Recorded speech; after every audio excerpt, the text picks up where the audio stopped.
જય સ્વામિનારાયણ। આજે વાત કરવી છે અપમાનનો બદલો। ભાવનગર રાજ્યની અંદર ઘણા બધા ગામડાઓ હતા। એમાં પાંચ પીપળા નામનું ગામ, આ ગામની અંદર એક ખેડૂત રાજાનું મહેસૂલ આપી ન શક્યો, એટલા માટે હવાલદાર ને ફોજદાર આવ્યા અને અધિકારીએ તેની જમીન, ખોરડાઓ અને તમામ પશુધન જપ્ત કર્યું અને ખેડૂત ખુલ્લા આકાશ નીચે આવી ગયો। આખો પરિવાર ઘરબાર વગરનો થઈ ગયો। ખેડૂત એની ફરિયાદ લઈને ભાવનગર ગયા। દિવાન પ્રભાશંકર પટણીના ઘરે મળવા માટે ગયા। ત્યાં રહેલા સેવકને કહ્યું કે મારે દિવાનજીને મળવું છે, તો મને સમય આપો। એ સમયે પ્રભાશંકર પટણી ખૂબ તાવ આવેલો, આખું શરીર અંગારાની જેમ ધગધગે। સેવકે આવીને કહ્યું કે ગામડાનો એક ખેડૂત આપને મળવા માટે આવ્યો છે, મેલા ઘેલા કપડા છે અને પરસેવે રેબ ઝેબ છે। તરત પ્રભાશંકરે કીધું કે લાવો અંદર। અરે તમને તાવ છે?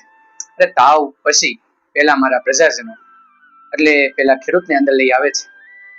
પ્રભાશંકર ઉભા થઈ જાય છે અને કહે છે કે બોલો શું છે? તો કહે છે કે ખૂબ મુસીબતમાં છું। અમલદાર ફોજદાર સાહેબે મારું તમામ સંપત્તિ જપ્ત કરી લીધી છે। તો કે તમે મહેસૂલ કેમ ન ભર્યો? શું કરું, કેવી રીતે મહેસૂલ ભરું? એક શેઠ પાસેથી પૈસા લીધા અને એ શેઠ એટલા બધા વ્યાજ લે છે કે મુદ્દલ કરતા વ્યાજ વધી ગયું। એનું વ્યાજ ભરતો ભરતો હું થાકી ગયો। આથી નક્કી કર્યું કે જો આના પૈસા નહીં ભરું તો હું આમ જ વ્યાજ ભરતો રહીશ। એટલે આ વખતની બધી ઉપજ એ વાણિયા શેઠનું વ્યાજ ભરવામાં મેં આપી દીધું। આથી અમલદાર આવ્યા અને રાજાને હું કશું આપી ન શક્યો। આથી જપ્તી કરી અને મારું ઘર, જમીન બધું જ જપ્ત કરી લીધું। મારા બૈરી છોકરા અત્યારે બધા આકાશ નીચે છે, આખા દિવસનું જમવાનું પણ મળતું નથી।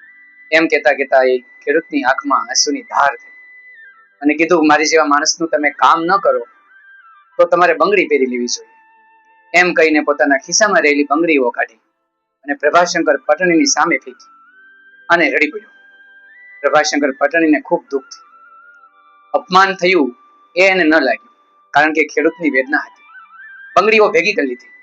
ખેડૂતને કીધું ચાલો અત્યારે જ આપણે રાજ્યની કચેરીમાં જશું, અને ખેડૂતને લઈ પ્રભાશંકર પટણી તાવની અંદર નીકળી ગયા। ઓફિસે આવ્યા નીલમબાગની અને ત્યાં રહેલા અધિકારીને કીધું કે આ ખેડૂતની તપાસ કરો, એની પરિસ્થિતિ આવી હતી, લેણાને કારણે એ મહેસૂલ ભરી નથી શક્યા અને આવતા વર્ષે જ્યારે ઉપજ આવશે ત્યારે સમગ્ર લેણું એ ભરી દેશે। ત્યારે ખેડૂત કીધું હા માય બાપ, રાજા અમારા માય બાપ છે, એનું લેણું હું કામ ન ભરીએ, અમે જરૂર ભરશું, પણ પરિસ્થિતિ એવી હતી એટલે હું ભરી ન શક્યો। અને ચોપડાની અંદર રહેલા તમામ કર દૂર કરાવ્યો અને ખેડૂત ખુશ થયા। પોતાના ઘરે આવ્યા, જમીન, ખોરડા અને સંપત્તિ એ મુક્ત થઈ। ફરી વાર મહેનતે લાગીને બીજા દિવસની ઉપજ એને તમામ મહેસૂલ ભરી દીધું। પ્રભાશંકર પટણીને મળી ભેટી પડ્યા કે મેં તો તમારું અપમાન કર્યું, તમારી સામે બંગડી નાખી, છતાં પણ તમે મને ન્યાય અપાયો। ખરેખર અપમાનનો બદલો તો માણસ કેવી રીતે વાળતા હોય, પણ તમે તો મારી ઉપર ઉપકાર કરીને બદલો મળ્યો। ત્યારે પ્રભાશંકર પટણીએ કહ્યું ખેડૂતોની વેદના હું ન સમજું તો હું દિવાન શાનું? આ તમે અપમાન કર્યું એ મારું અપમાન નહીં, એ તો રાજ્યનું અપમાન હતું, અને આ ખેડૂત જો આવી પરિસ્થિતિમાં રહે તો મારું રાજ્ય આગળ કેવી રીતે વધે? આવા હતા પ્રભાશંકર પટણી। બંગડીનો ઘા કર્યો છતાં પણ એમને ન્યાય અપાયો।